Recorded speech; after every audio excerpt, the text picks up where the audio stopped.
Hi అండి అందరికీ. మీరు ఎంతమందికి తెలుసు చికెన్ ట్రిక్‌లకి ఈ విధంగా సామాను ఇస్తారనేసి. ఇంకేమైతే 2 నెలలకి, 3 నెలలకి ఒకసారి అయితే వస్తారండి. మనం ఇన్ని ఎంట్రుకలు ఇచ్చాం కదా! డబ్బాలో హాఫ్ వరకు ఉన్నాయి. వాళ్ళ చేతిలోకి తీసుకొని ఈ విధంగా బైండింగ్ అయితే చేసేస్తారండి. మనం ఎన్ని ఎక్కువ క్వాంటిటీలో ఇచ్చేసినా వాళ్ళ చేతిలోకి వెళ్ళాయంటే ఇదొక ట్రిక్ యూజ్ చేస్తారనమాట వాళ్ళు. చుట్టేస్తారండి. అవి మళ్ళీ మనం ఏమైనా పాత్రలు నచ్చకపోయినా రిటర్న్ తీసుకున్న అవి ఎంట్రుకలు మనకు నార్మల్‌గా అయితే రావనమాట.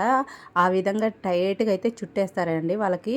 అట్లా చుట్టేస్తే వెయిట్ అనేది తెలుస్తుందంట వాళ్ళకి. ఏమో మనకైతే అర్థం కాదు. వాళ్ళ ఐడియా వాళ్ళకుంటుంది కదా!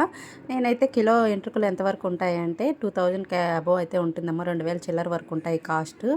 అంటే ఆదాయం ఉంటుందంటే, ఆదాయం లేకుండా మేము ఎందుకు చేస్తాము మా వ్యాపారం, ఆదాయం ఉంటుంది అనైతే చెప్పారనమాట. ఇవి ఏం చేస్తారంటే సవరాలకి, విగ్గులకైతే వెళ్తాయంటండి ఈ ఎంట్రుకలన్నీ కూడాను.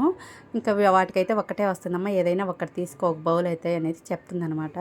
రీసెంట్‌గా అయితే పక్క సందులో అయితే ఎంట్రుకలకి వచ్చిన ఆవిడైతే ఈ విధంగా బయట ఉన్న వస్తువులు అయితే కొన్ని అయితే తీసుకెళ్లారంటండి. ఆవిడే చెప్తుందనమాట. ఇట్లాగా కొత్త వాళ్ళైతే వస్తున్నారమ్మా, వాళ్ళనైతే నమ్మి అయితే ఇట్లాగా ఎంట్రుకలకు సామాను ఇస్తామని అయితే నమ్మొద్దని అయితే చెప్పిందనమాట.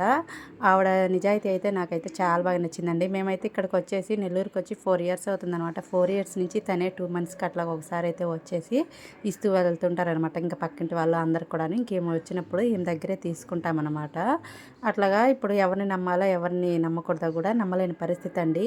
ఆవిడైతే చాలా అంటే చాలా ట్రస్ట్‌గా అయితే చెప్పిందనమాట. అలాంటి వాళ్ళ వల్ల మా వ్యాపారాలు కూడా దెబ్బతింటాయమ్మా. అసలుకి నిజంగా వ్యాపారం చేసేవాళ్ళు ఎవరు, అట్లాగా దొంగతనంగా ఇట్లాగా ఇళ్ళలోకి వచ్చేసి తీసుకెళ్ళే వాళ్ళు ఎవరో కూడా నమ్మేదానికి లేకుండా అయిపోయింది అనేసి ఆవిడ చెప్తుందనమాట. ఇంక ఫైనల్‌గా అయితే ఆ బాండలి, ఆ గిన్నె 2 ఇవ్వని అయితే అడుగుతున్నాను. 2 అయితే రావమ్మా, ఒకటైతే తీసుకో ఏదైనా అనేసి చెప్తున్నారు. ఇంక ఫైనల్‌గా ఆ బాండీ అయితే తీసుకున్నాను. పోపు పెట్టుకునేదానికి, దేనికైనా తక్కువ క్వాంటిటీలో ఫ్రై చేసుకునేదానికి యూజ్ అవుతుందనేసి తీసుకున్నాననమాట. చాలా అంటే చాలా పలచగా అయితే ఉన్నాయండి కొంచెము. మీలో ఎంతమందికి తెలుసు ఈ విధంగా చికెన్ ట్రిక్కులకి సామాను వస్తుందనేసి?